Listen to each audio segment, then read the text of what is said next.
My name's Barbara Nebel. I'm the CEO of thinkstep in Australia and New Zealand, and I'm meeting with David Tong, who's running the climate program at WWF in New Zealand. Hi Barbara, great to be here with you today. Just to start off with, can you just describe what the Science-Based Target Initiative is and what WWF's role is in it? The Science-Based Targets Initiative is a global partnership, a coalition of organisations supporting businesses to voluntarily take on emissions reduction targets that are consistent with the obligations of the Paris Agreement to limit warming to well below 2 degrees. You just mentioned well below 2 degrees. Since the latest IPCC report, there was a lot of discussion about 1.5 versus 2 degrees.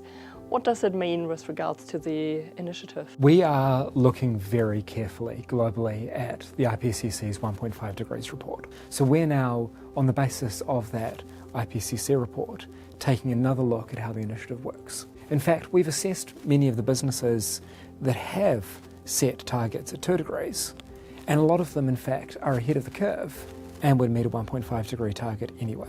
What is WWF's role in the initiative and specifically in New Zealand? So globally, we are one of the key partner organisations, one of the coalition.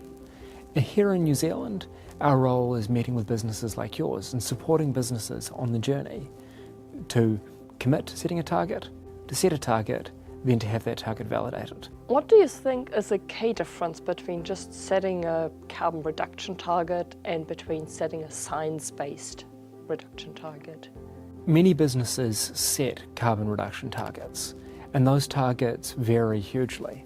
Some are completely in line with the Paris Agreement with 1.5 or 2 degrees, others aren't.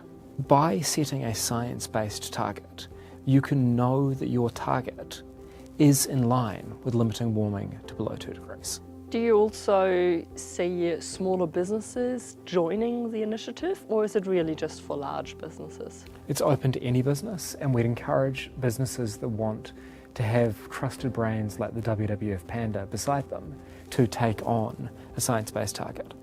No matter how big or small you are, all businesses need to be looking at what is their carbon footprint, what is their carbon accounting, and how can they do their bit to be part of achieving these global goals. Science-based targets is a way to do that. Currently, about 10 businesses in New Zealand have committed to setting a science-based target. There are just about 5 who have an approved target. How fast do you see this growing? Do you, for example, see members of the Climate Leaders Coalition signing up for science-based targets? For some businesses, they might find that the framework of science-based targets just doesn't quite work for them because of the sector they're in, the unique circumstances.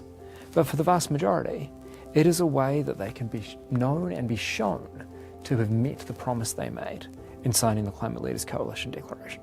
There is only one way worldwide that you can be independently verified to have met that promise: science-based targets.